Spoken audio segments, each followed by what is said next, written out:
Hello and welcome back to the Sunday special episode of the U Up Podcast. I'm Jordana Abraham. And I am Jared Freed. It is so good to be back here with you, Jordana. We love a Sunday special. We love a special guest. Very special guest. One of our most popular episodes of last year. Yeah. If not the most, I think. The beloved. We should. That's how I'm going to refer to you. Yes. The beloved Jay Shetty. Thank you for coming back on the show. Thank you so much for having me back. We had so much fun last time, so I'm looking forward to today. So much fun. It's great to have you.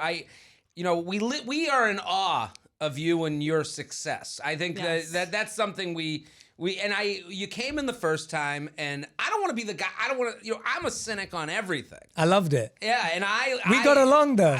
That's the thing. I like surprisingly this guy. well. Yeah. I walked away, but you come at things in ways that I wouldn't come at them. I come at with I'm the gremlin hater. Mm-hmm. The troll. I would say the more cynical male point of view. Right. Maybe. And sometimes I hear some of the, you're such a calming, positive influence that you can tell people are just happy to have you in their life. Right? Is that what it is, you think? They're just happy that you're the friend they'd go to when they're hungover, and you'd be like, it's gonna be fine. This is gonna wear off. We're gonna have some bacon, egg, and cheeses. You'll be good. I mean, talking about that, I remember being the sober friend early on. I was in Spain with some of my friends, and everyone was completely hammered apart from me. This is when I'd chosen to start my, stopping drinking alcohol when I was going out. And all of my friends, I was trying to tell them that some bad stuff was going on and that we should leave this club that we were at. And they were like, you're the worst friend ever. We're having the best time. You're ruining it. And so I'm actually used to being that friend when everyone else is drunk. You're ruining the party. I'm ruining the party because I'm trying to protect everyone from themselves. So you don't drink? No, I haven't drunk for years now. Yeah. How many years? I think it would be 15 years now. Right. Was it not a big part of your life before? Or? It was a part of my life in the sense of I love drinking games. I love the competitive aspect of drinking. So what game? Being out, Ring of Fire was something we played a ton of when we were kids. What's Ring of Fire? So in London, I guess everyone starts drinking quite early too. So we started at 14. And so the guys would get together. We'd play this game called Ring of Fire where you have this big pitcher in the middle that's left in the middle. You all get a glass of beer each, as far as I remember this. The pitcher in the middle is surrounded by cards, playing cards laid face down, and every card has a different meaning. So when you pick up the card, you have to do a certain action, and the last person to do it has to drink. Or the card tells you that you have to drink first, or you have to tell a joke, and if someone doesn't laugh, then you have to drink. There's all these. That sounds really fun. It's so good. Right. And then every time you keep drinking more, and then my favorite one was, there's one where the more fingers you can hold towards someone's glass of beer, the more sips that they have to take and things like that. And so it's a super fun competitive game, and I'm probably explaining it badly, and Google probably do a better job. Do you still play the game without drinking? Do you know what? I've thought about that. I've really thought about how we could make that fun. But I think it was partly the fact that you get delirious after, I'm just 6 thinking beers. I've never heard someone be like, I was in it for the games. Yeah. If they're at AA. I mean, I could see that. Flip cup. I mean, you kind of want to participate, right? I've played flip water with many of my pregnant friends. Yeah. It's almost as fun. That's a good way to put it. Yeah, I just love. I love sports. I love competition. I love games. Same. I love games. Love it. Well, everyone go listen to Jay's podcast On Purpose. It's out. What you have, the guest list is something that you can't not acknowledge. Who's the guest that you were like, I can't believe this? Oh, that's a great question. So I'm glad we're getting into this as well. I'd love to hear your thoughts as well on who you felt that, because it's Jay Shetty. I That's feel what like we thought. right. That was he's coming back? What? Okay. I had such a great time. I think, so I want to acknowledge that, when you launch a podcast, and you guys know this, when I launched or when I was coming up with the idea, it was so hard to book anyone because people had never heard of it. There was no stats. There was no data. You're trying to get someone to understand that you're going to create this safe space, and people don't get it. And so I remember that day, which was 5 years ago now. The podcast is 5 years old. But I want to acknowledge the first guest that made me feel that way was when Kobe Bryant came on in 2019. And that was the first year the podcast had come out. His team had reached out because his team loved what we were doing on the show, and they wanted Kobe and I to connect and meet. His team reaches out. Explain that to So, like, Joe Ohio, who's sitting in their car So this in is like Columbus on their way to not a team. everyone who's in his life. So whether it's his assistant, whether it's a publicist, whether it's different people who had a role in his creative company that he had. So employees, team members, and they'd mentioned to him that they thought it would be cool for us to connect. And so when they reached out, that to me was huge. And to have that in year one, that was a huge honor that year that he decided to do that. So that was pretty amazing. It's a little bit like dominoes. Like, Kobe did it. He felt safe. Absolutely. Then everyone, if Kobe did it. Absolutely. It's a little bit like that. Yeah, so I got to give him a lot of credit for giving that opportunity for and me. since then, you've had everyone from like Kendall Jenner to Michelle Obama, which is, you must just be like people you get to speak to. I am pinching myself all the time. I'm feeling really, really nervous walking into those rooms. And while I'm preparing and I'm feeling, every bit of imposter syndrome that you possibly can when you're doing this. So yeah, I feel super grateful every day. And yeah, it's been amazing. I mean, Kendall was, you spoke about Kendall. I think that was a really important one in our journey of the show. She came on at a time when her episode just brought so many new listeners to our universe. And I always thank her for that, because it was amazing that people were like, oh, we haven't really heard her speak that much and not for that long. And I think what she shared was so powerful and insightful. Like that clip's gone viral like 1 million times of her talking about how she thinks about her younger self, and she has a picture of herself at the mirror and some practice that she'd done with her therapist. And so I think, I'm really grateful to everyone who trusts me and trusts our space and comes on, because it takes a lot for that person. And I want to acknowledge that. It's never easy to open your heart and open your mind in that way. And so, yeah, each of those people that you've mentioned have made massive shifts. Kevin Hart came on, and that was, so much fun. Again, he had this amazing audiobook, which people don't know Kevin Hart for audiobooks, but his audiobook is amazing. It's called Monsters, and he talks about all the monsters that we deal with inside of our mind. So it's philosophical and comedic, and he's obviously reading it. And it's hilarious. And, being able to dive into him from the perspective of monsters and the monsters he has inside of him, it was, it's a spectacular conversation. So I think, all of these guests have made it easy for me, and I'm really grateful. What do you think it is about your show that like these people, again, like Kendall Jenner doesn't do it. People aren't doing like, interviews constantly. What do you think it is about your show that just makes them want to do your show? I think that all podcasts have a really unique offering, right? Like I think people go on a podcast. Like when I came on yours for the first time, it's because from what I'd seen and from what I was hearing from my team, everyone's like, Jay, they're going to get into stuff that no one else is going to ask you, right? This podcast is going to ask you questions. When you were talking about being cynical, my team had already said that there's going to be a version. Oh, my team is my podcast. Explain.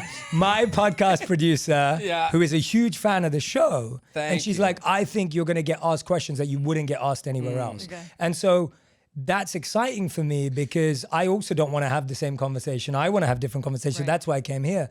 And so I think people coming on purpose because they know that there's going to be a safe space to explore depths of themselves that maybe isn't right on other platforms. And so I'm hoping we've created a space where people can talk about their challenges, their flaws, their imperfections, the stresses of life, the perplexities they've had with childhood trauma, their personal mental health journeys, in a way that is relevant, accessible, and practical for people. I like the perspective, and that's usually where I come to with everything I hear from you. Is like, I like the road you took, because I'm looking at that and I go, like, you're like basically, oh, this show could open a door in my brain that I don't mind opening, but I didn't even know was there before. Exactly. I have that with, like, if someone comes up to me and it's like, I have a note for you for a joke I heard you do, would you? And it could be anybody. And I'm like, sometimes it's like an old dad who's going to tell me a Borscht Belt joke, and I'm going to have to he's going to be fucking with me. It's going to be exhausting. But sometimes someone will say something, I don't even know what it's going to lead to me thinking, or a story that I've never thought of. So I understand that, where you're like, oh, I'm up for the game of oh, okay, where will this go? But I know it's going to be safe in a little bit. You know. Totally. And every podcast, I think, plays to that, right? Like if you want to show a certain part of your personality, I think there's so many podcasts to do that differently on. And so we're just trying to cater to this side. For sure. To that point, I have a question, if that's okay. What do you hate? We want to know if you've ever had a bad day. Yeah, I want to hear cynical Jay Shetty. I want miserable, horrible day. Who do you hate? Who do you hate? What do you hate? When's the last time you... That's not on the list of approved questions. Well, I want to know what the last time you went, fuck you. Like, I want that Jay Shetty. And listen, because it's within us all. But was there a when's the last time... Do you get triggered? Yeah. So I'll give you a bit of background because I'm not and trying. It's not a very monk way to go. I get it. No, so I'll give a bit of background. So anger and hatred have generally not been a part of my psychological approach because I saw a lot of it growing up. Okay. And so I made notes growing up, going, I won't demonstrate anger in that way. I won't express hatred. Where did in you that see way. it growing up? Saw it in my own home. Saw it in my school. Saw it in my extended family. Like I saw it very, very up close in a very extreme form. And I made a pact with myself that anger was not something that I was going to play with because I saw the ramifications it had with other people. Do you think you can do that with anger? Like there's people out there that I'm sure like, I get angry. I would love to say you don't get angry and go, I guess I'm never angry anymore. Like, I think isn't anger like a sneeze and is it like a cough? Well, no, I'm not saying getting angry is bad. And I'm not saying that we shouldn't get angry and it's not a natural emotion. I think it's an emotion that I kind of negotiated with very early on because I saw what it did, at least in the world that I grew up in. I've had bad days, so that I can relate to. Thank God. But you don't express them in probably the... Let's start the there. I think if there's anything that does trigger me and does upset me, and which is funny because what I'm about to say is me breaking my own rule, but it upsets me when we don't give others the benefit of the doubt. So when I see people not giving other people the benefit of the doubt or giving them space, it triggers me. But the funny thing is that means I'm not giving that person the benefit of the doubt. So then I go, oh, great. Like, and that's what happens. And so, of course, I'm a human. I get triggered. I get upset. I have a bad day. I think the biggest thing for me when I'm having a bad day is probably when I feel that someone in my life is being unnecessarily targeted in their own life, dealing with pain, dealing with stress, dealing with pressure. Some pain's coming at them that they don't deserve, that I don't understand. And so that kind of stuff. Do you have an example of a time where someone in your life was you felt wrongfully targeted? Or yourself. Yourself. Do you read things about yourself? Do you see things and you go, because we're all online, Yeah. And we know, and what we have to do constantly, and again, we have to the thing that is, I think it's the worst podcast topic, and we do it all the time because it's like catnip. It's right there feedback. for you to do. Is responding to feedback when 99% of it, like Jay, I'm sure you get messages. You've changed my life. And you probably get messages that are like, I've gotten messages that bring you to tears. You go, oh my God, this was me talking about my farts. Was not supposed to make you feel better about a death in your family. Yeah. And you get those messages, and you probably get 99% of those. And then you get the one. Yeah. And you're like, you just want to grab them and go, again, benefit of the doubt. How did you come to this such hateful space from when my goal was positivity? Right. How do you take yourself out of it? And I think, don't you feel though, and I will talk about it, but don't you feel though that over time you've recognized that it's part of the job? Like you've accepted that it's part of the job. So for example, let's take Michelle Obama. We did this interview with Michelle Obama, which was huge moment. Huge moment for me. So grateful. Like you said, 99% of the comments are like, this is interviews incredible and everything. And then at the same time, you have a lot of people going like, why would you sit down with her because of their political beliefs? Or like, Jay, you sold out. Or, why would you do this? And what I found is that, again, me giving that person the benefit of the doubt, that often that remark is based on something historical far before me. Right. And has pretty much very little to do with me and an expectation of me that I'll never live up to, in that I'm always going to do things that's going to upset someone. And I've kind of come to terms with that. And on the other side, I've found that if you actually look at the comment section of people who've actually watched the video, the comment section is completely different. Like people have actually watched the interview, listened to the words, instead of the 30-second clip or whatever it may be. If they've watched the YouTube version, you're seeing like completely transformed people, even people saying, I don't agree with the politics, but this interview helped me with this. It even annoys me that they have to say that. Like it annoys me that, you know, the person, like, well, I usually, it's like, you must be an expert now because you were able to see beyond your own initial thoughts on someone. How could someone, like, Do you ever block anyone?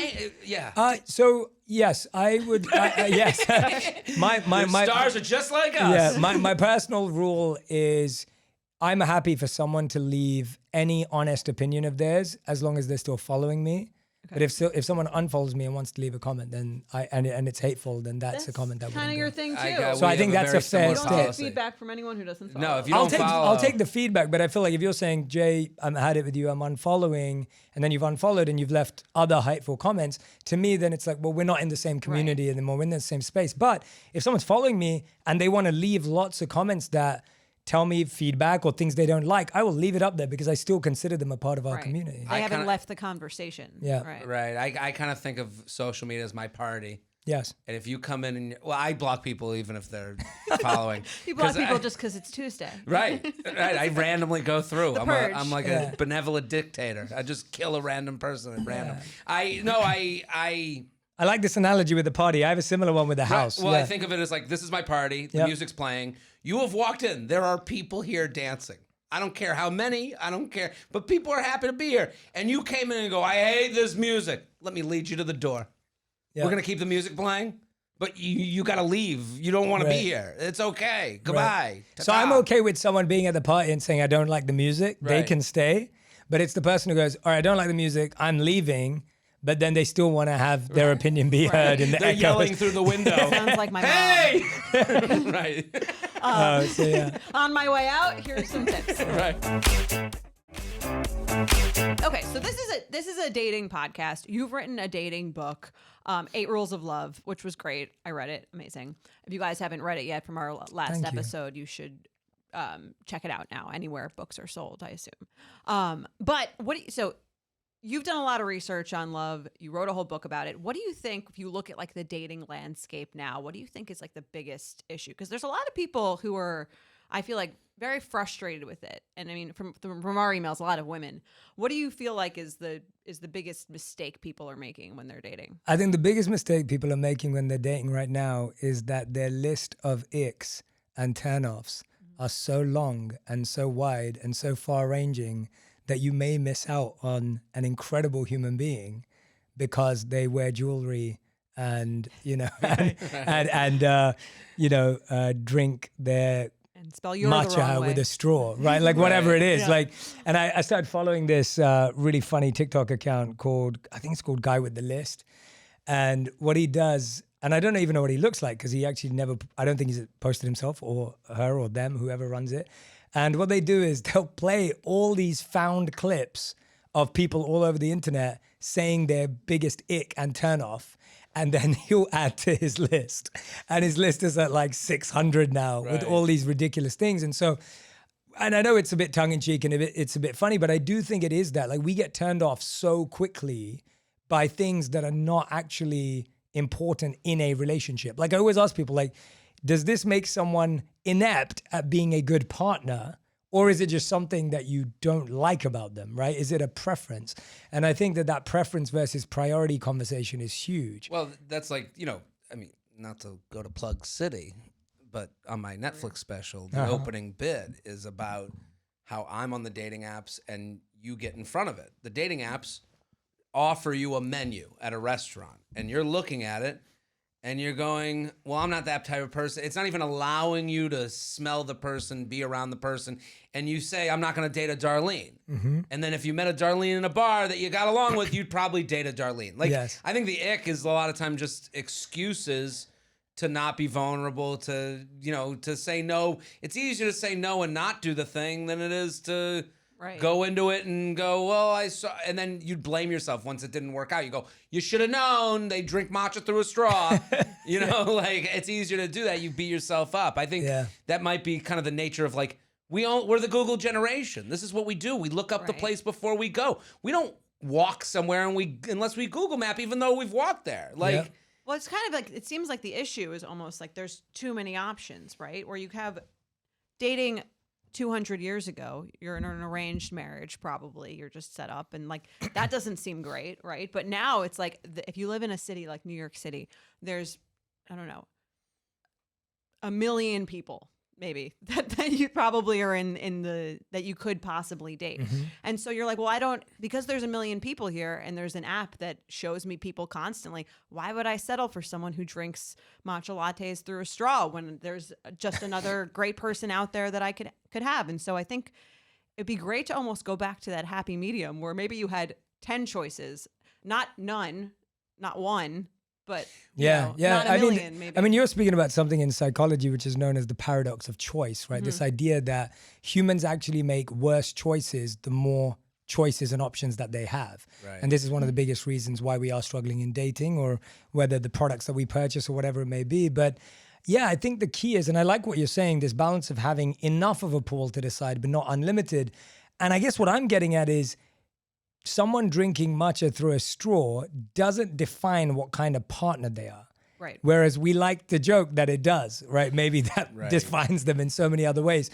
And so what I'm saying is actually look at what makes someone a good partner and a credible, compatible companion for life, as opposed to... To take the other side of that, though, you know, the thing that we find on this podcast, the thing that as a single person deals with, when are you okay to be turned off? You know, when do you allow yourself to say this ick is more of a ugh, and this ick is funny, starts in funny, but it came from a place of, this is not someone I need to spend my time on. I'm a detective. I'm looking for clues. When you're out there dating, you're looking for clues to, I want to get to know that person. So, you know, the wears jewelry or sits crisscross applesauce on a chair, you go, that's generally, you know, a percent, you know, I'm playing the percentages now. Yeah. You know, so it is, you know, it's easy for, because I see this with the ick stuff online, especially online. You see a lot of men, their feedback to it is like, this is why you're single, and you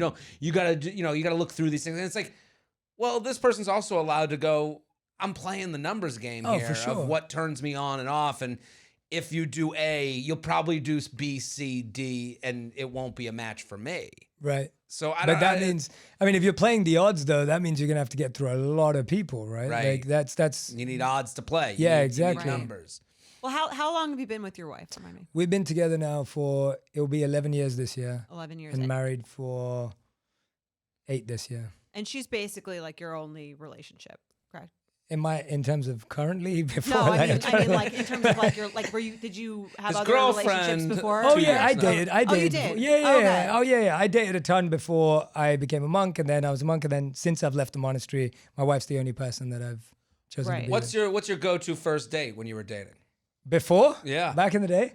I mean, I was dating in my teens, so it's like whatever you could afford, right? Like maybe you're going like ice cream, bowling, cinema. I mean, going to the movies was probably the most common date. Well, I think. Which is a pretty, I mean, you say this on in your book that, watching a movie together, watching Netflix that together rubbed people a lot. That's like, you hate that, right? Yeah, I was talking about this in an interview, and I think there's different responses to it. Some funny, some mad at me, but it was this idea of, I was talking to so many couples recently, and they were just feeling like they don't feel connected. They don't feel like they're deepening their intimacy. They don't feel like their relationship is growing.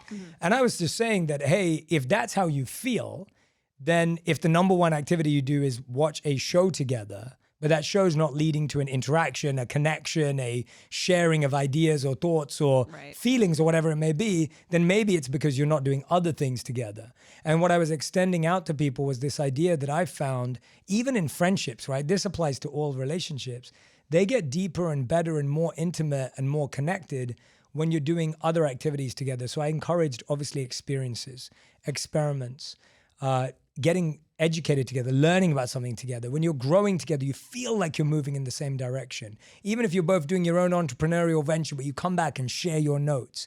There's so much more we can get from love and relationships that I think we miss out on. And I empathize with it. Do you feel like you and your wife, because you're in the same industry, you guys work together, you know? We don't work together like professionally apart. Right. Yeah, but if you You look guys at had your a great Gap ad together. oh yes, we did that. That was a together. project. Yeah, we did that together. but Came out great. If Thank you look you. at your social media, like you guys are in the same. Yes, now we are. You're peers. You're like colleagues. Absolutely. And, you know, so is that helpful, the relationship? Do you ever get like, is there jealousy in that? Like, how do you work? Because working together is great because you're communicating. You have something in common, I would imagine. What's the negative part of that? Like, So the number one thing I hear when someone comes up to me is, "Hey Jay, I love your wife." Like that's like that. And people literally come up to me and go, "Yeah, you're all right, but your wife is amazing." And I'm like, I know. Like, and that's kind of how our life has gone, where I make friends with people because I generally am a bit more extroverted, and I'll go make relationships. I'll introduce them to my wife, and then I'll never see that friend ever again, and they become best friends with my wife. So I'm used to that. I think. Do you ever, hold on, I'm sorry to interrupt, but do you ever have to kind of like, look, sometimes there's a thing when you put out a lot of stuff into the world. Yes. You know, Content. you can't, people come up to you and they say things to you that feel pointed. Like, you're okay, but I love your wife. Yeah. And that it feels like they're trying to neg you a little bit. I can understand that. I feel like they're trying to humble me. That's what, absolutely. And I would feel the same way. Doesn't get triggered by that though. No triggering. I love it. I love my wife. She is amazing. But is that how you deal with it? Do you go, well, this is a compliment on me because look at me being with this wonderful person that they love? Do you have to do that ever? Like, in my head? I'll have people come up to me and they'll go, oh man, they were just at my show.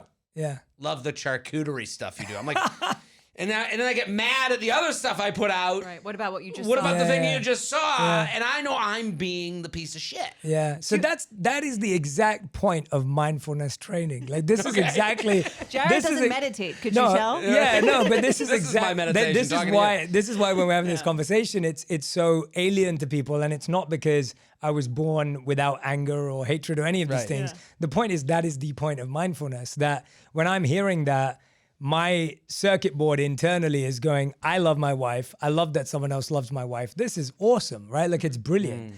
And I found that I think if I wasn't secure in who I am and what I'm doing, I think that would trigger me. Right. And I think that's what's really interesting. I don't know if you saw this movie. I think it was on Netflix this year called Fair Play. Yes. A lot of people haven't About, seen like, it. I'm the glad. Finance. Correct. Yeah. So it's based on a couple. It's a movie.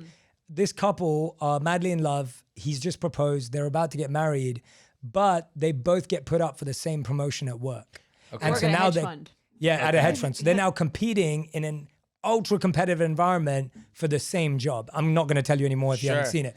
So I'm laying it up so that you watch the movie, but the movie does a great job of showing like gender roles, people feeling emasculated, like the challenges that come in the bedroom because of the intimacy, everything else that goes on. And so I recommend watching the movie. But I think a lot of that comes from us feeling irrelevant, insignificant, or unfocused on who we are. And I think when you feel a sense of calm and confidence about what you offer and what you don't. So I do agree that if I didn't know what I was doing for work and I didn't know who I was, then I think that kind of stuff would really trigger me. And so I've constantly tried to work on who I am and who I want to be. Right. I think all triggers, like you said, are kind of come from a place of insecurity. But I mean, I feel like there's a sense of being secure in who you are, but there's certain. I mean, everyone has some insecurity. Do you have any insecurities? Yeah, that, I mean, yeah, absolutely. I mean, to be totally vulnerable, I think I get insecure. There's a few things. I'll dive straight into it. One of it is, I think that sometimes when I meet people, again, this is the 1%, not the 99. Right. And we have to say that. We have to say that. It is so important to say. So everyone knows that people mostly love us. Right. Yeah, exactly. Yeah. Right. But like sometimes I'm insecure that when I'm around someone that they're wanting me to say something wise all the time. So I have an insecurity of like, God, if I don't say something profound and wise, and in the past, I would really overthink that. I'm sure you have this for being funny, right? Like you have to be funny. So if I'm not wise in a room and you're not funny in a room, then we've lost the room, right? Like that feeling. And so I used to carry this around. Has years it turned ago. around now? Because I used to, someone, you haven't been very funny. I just go, well, good luck. And then I move on from the person. I go, we are not, do you now do you change? I had that. I used to carry that around really heavily, and I used to feel so much pressure. Yeah. And I would feel stressed, and then I found I wasn't even present, and then I found I'm not even listening because now I'm trying to say the right thing. And I let go of that, and now I just act like myself. So if I'm tired, I'll be tired. If I'm exhausted, I'll be exhausted. If I'm buzzing, I'll be buzzing. If I'm trying to be funny, if I'm being in a banterous mood, I'm just going to be because I'm just so much more comfortable in my own skin now. I'll say it for you. What a fucking piece of shit. I know. Sorry. No, not you. No, for someone to like, if you're like, hey, what do you do? And you're like, well, I do mindfulness. I like to, I was a monk. And they go, well, I haven't had my life changed yet. What the fuck? Yeah. Like, for someone to react like that is such a piece of garbage. But sometimes people are looking for it too, right? And I think, so that's one thing. And then I also get in insecurity. So I've definitely had that, and I carried that for a long time. I think that sometimes you have an insecurity of people feeling like you think you're important. So it's kind of like you walk in a room and people assume that you think you're important or that you've bought into your own hype. Right. And so now you're trying to kind of make prove them wrong. And make sure that everyone realizes that no, we're cool. Like, I'm humble. Right. Yeah, we're all on the same page. Like, we're cool. And it's like, it's weird because you don't even want to have that. You're so lucky you're not single. Because this is what women do to you. And I'm saying women do this to you. Just listen, men do shitty, horrific things. I'm just saying, I know this. Please tell me. As a single guy. I think men do that too. Of course. I used to get, when I was single, so are you funny? And I'd be like, well, it depends who you ask. Right, You tell me. But that's a great answer because you're not trying to appease, and that's what I found. You're not trying to appease the person, and you're also not being rude. Right. And it's just an honest answer, and you're just being real. Like, that's a very normal response. That answer will always, I think, disarm the conversation. It's a great answer, and you're right. It is, no matter the gender. If you're single, this is what you deal with as a single, because you're dealing with variables. You have people that are coming in and trying to make a move on you, or be flirty, or be funny, and show who they are right away. So it turns into, oh, you're not that great. And it's like, that's not you didn't have to say that. You didn't have to say I was great. I'm just here to meet you, you know? And that's the thing with dating. I think that you do the best when you're looking for the positive, as opposed to when you're trying to almost, you come in defensive, or you come in trying to, make the person feel like you're good enough for them. And that's why people do things like that. Well, I think so often in the dating scene, we're trying so hard to make someone like us without even knowing whether we like them. Right? So we go into him like me. Right. And then they like us and we're like, wait a minute, do I even know who this person is? And I think you just sparked something else for me.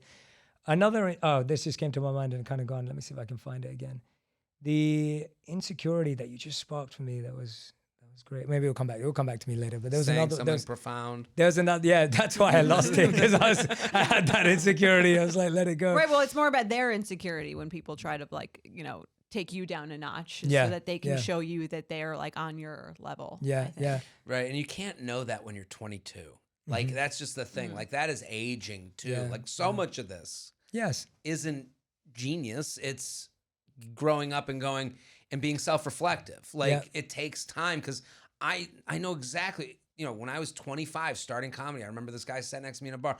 And I said, I'm a comedian. It was like the first time I ever said it. He's like, tell me a joke. And I'm like, and I take out like no cards. And I'm like, well, is this one? He's like, well, you're gonna have to work on that. I'm like, I guess you got me. Like, I don't know. Yeah. I know that feeling, but I think that's 38, I would never do that. Yeah, it's that feeling of people trying to get you. I carry that insecurity. I feel like sometimes I'm in a room and I'm like, all right, someone's just trying to get me.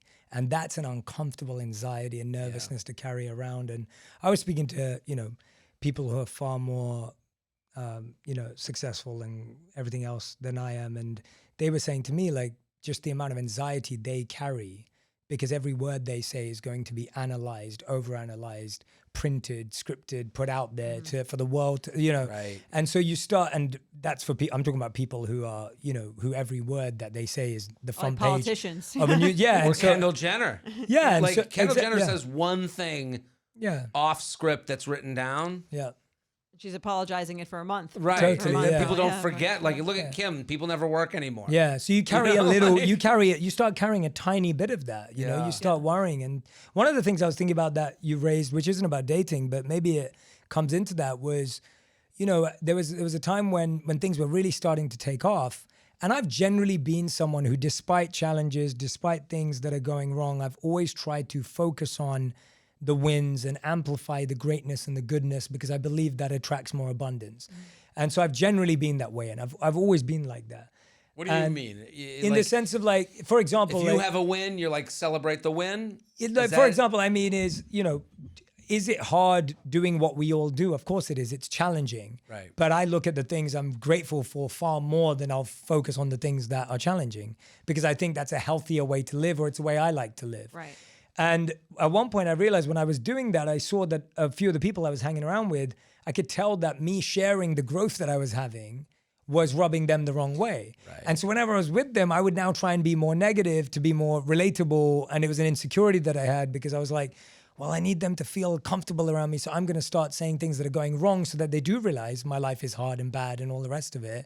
And I started really just getting into my own negativity cycle, because now I'd opened a door that I didn't used to open before. Well, I think a lot of single people can relate to that, where Okay. it's like you get a dating win, and Yeah. you go back to your other single friends, and they're not as happy about it, you know, as you Well, are. it's like sort of a silent race. It feels Yeah. like. Right. Unspoken. Yeah. And it's so hard, because you love that person. You don't want to agitate someone. You don't want to trigger someone. At the same time, you want to share this thing that you're going through and you're experiencing, not in an egotistic way, but in a sharing of the heart way. And I think it's tough. So anyway, yeah, I'm laying out all my insecurities to you. No, Janet. this is There The you go. exclusive This is right here. no. No, I I have tons, I have tons. It's hard, I would assume, because people come to you for answers, Yeah.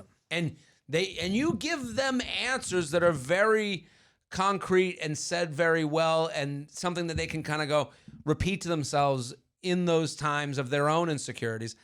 Are there things that where do you look to? Do you have a person that what podcast are you listening to? Or like, what do This you, one. I definitely feel like I grew up on a lot of Oprah, which was Okay. which was Okay, I huge get and, that, and, yeah. and very inspiring. So a big fan. But I think for me, there's two things I look to. One thing is I just love studying humans. Like, I love observing people online, people's lives. I read a ton of biographies. I watch biopics. I love, like, if you watch the David Beckham documentary that just came out on Netflix. I don't know if haven't you've seen it. Everyone loves it. Highly yeah. recommend it. Yeah. And it's like, I grew up following him, and so I knew everything that was in the documentary, but it was just this feeling of like, I love studying a human's journey, and how, you know, at one point he was completely villainized in the country and people hated him because he got sent off in a massive World Cup game, all the way through to he's one of the most adored icons of all time. And so you get to see that. So I feel a lot of my learning comes from studying, researching, and watching patterns and people and human behavior. That's kind of what I get When buzz you're off of. watching people, yeah. who on the plane do you hate the most? Who on the plane? Yeah. Do I You're hate on the an most? airplane. You travel. He I travels travel a lot. I You do travel. too. I'm I sure do you the travel a and lot. I know you. Yeah, you're all What over. is your biggest traveling pet peeve? Okay, Traveling, so yeah. travel time is my sacred time to be alone. Okay. And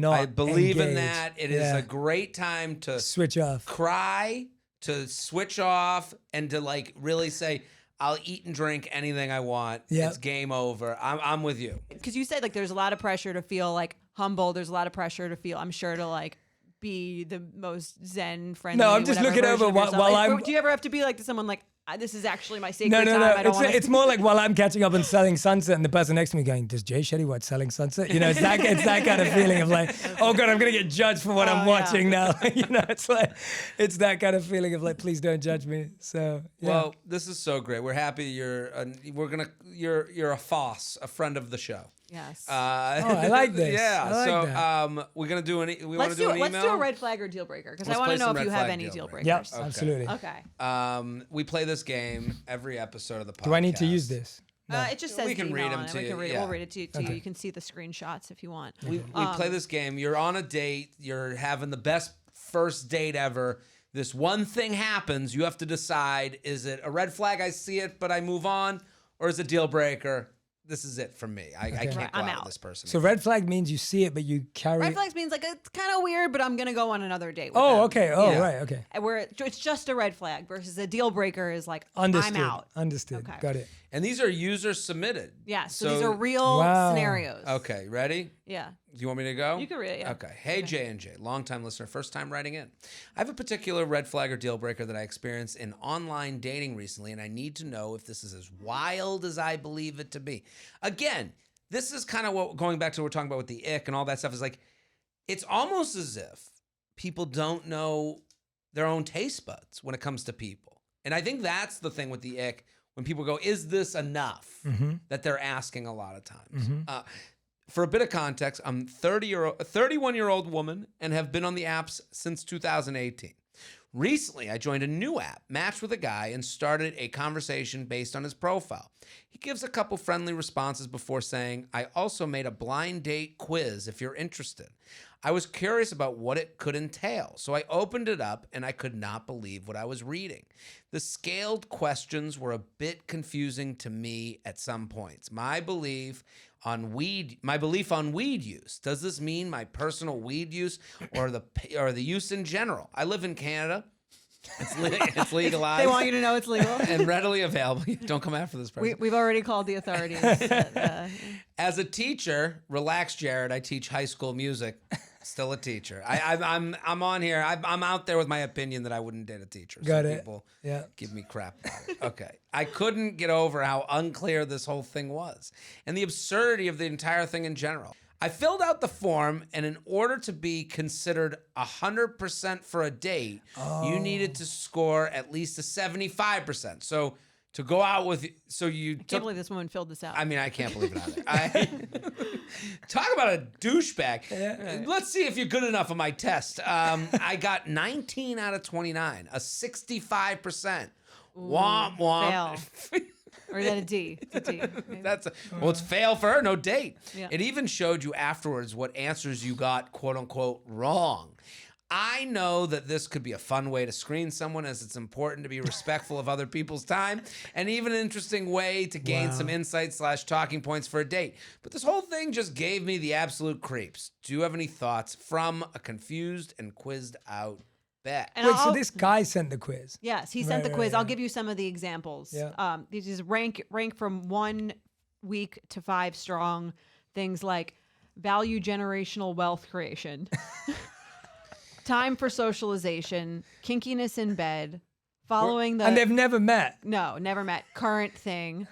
And we're going to post this on the yeah. social media. Gym We'll put d- this on the UR gym podcast days per Instagram. week.